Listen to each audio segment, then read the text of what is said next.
Representative Garret from Louisiana has announced that he will not be running for re-election.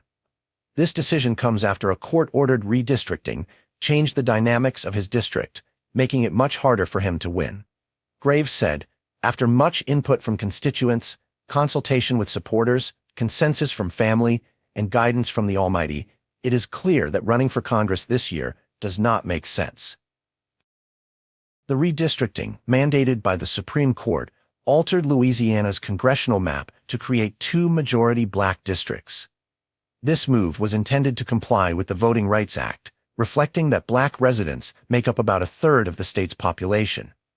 However, the new map heavily favored Democrats, turning Graves' district into a seat that President Joe Biden would have won by 20 points in 2020. This change puts a significant strain on Graves and the Republican Party. Previously, his district was considered a Republican stronghold, but now the redrawn lines include areas that lean Democratic, stretching from Shreveport to Baton Rouge. Graves stated that running in any temporary district would cause long-term damage to Louisiana's representation in Congress. House Speaker Mike Johnson, who is also from Louisiana, had endorsed Graves for re-election despite the changing district lines. However, the Republican lawmaker felt that campaigning in an altered district was unfair to constituents who might be shifted to different districts soon. Graves emphasized that this disruption would harm Louisiana's great representation in Congress. Graves' decision not to seek re-election is a blow to the Republican Party, which is already trying to maintain its thin majority in the House of Representatives. Graves had been a valuable player in the House, especially during his time working closely with former House Speaker Kevin McCarthy.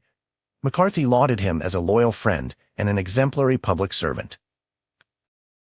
First elected to Congress in 2014, Graves has had a remarkable journey, serving on the Transportation and Infrastructure Committee and the Natural Resources Committee. His pragmatic approach helped him rise quickly in prominence, especially when tasked with complex issues like lifting the debt ceiling. However, Graves faced opposition within his own party, both locally and in Washington. In recent months, House Republicans have seen increased contention, with some members opposing the party's leadership. Graves had also previously backed a different candidate over Louisiana's Republican governor, Jeff Landry, in the gubernatorial primary last year. Graves' announcement is part of a larger trend, as he becomes the 25th House Republican to step down this year. Many cite either retirement or seeking other offices. This wave of departures poses challenges for the Republican Party as they try to retain control amidst an increasingly competitive political landscape.